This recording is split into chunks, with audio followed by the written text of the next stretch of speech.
Alright, morning goods mga kaibigan. Ito ay ating day 0 siguro to, or mas maaga pa. Nagpe-prepare tayo no para sa fishing trip natin kasama yung mga fishing villa team. Pasensya na, butas-butas yung damit ko kasi nasa kalagitnaan pa kami ng baha, no? Kaya kung ano yung makuha kong damit, yun na lang. Pero kagayon pa man, eto na. Yan, nagre-ready na tayo. So, ang game doon ay jigging. Baka nga light jigging lang ang magawa namin, depende. Tapos popping, light jigging, tapos casting. Kaya hindi nala lahat ng gamit natin.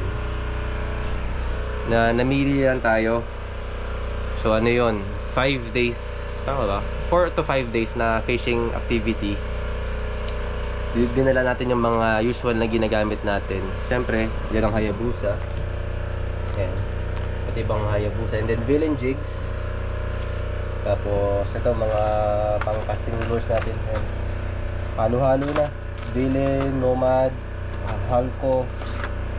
Ito, big backer. Isang Shopee lure. Tapos, yan. Ito yung mga reels natin. So, sa reels, nagdala lang tayo ng isang pang casting. Ito 1,000 cc, mumurahin lang. Tapos yung ating Saragosa, ayan.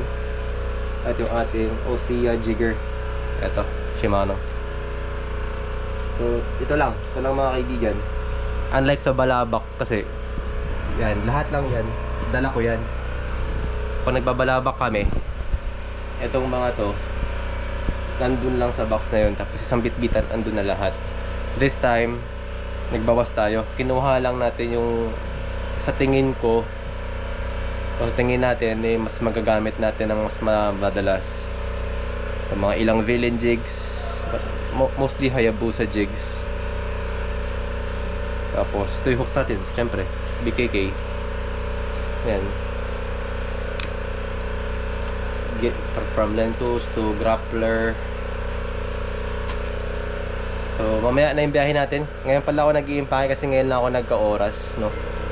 Kasi busy sa mga ganap sa bahay, So, nakaganito ako para maiwasan yung allergy. Ngayon na pa ako bahing ng bahing kasi nga, na-rattle, nagulo yung bahay. Okay. Tara, tuloy natin yung pag-aayos.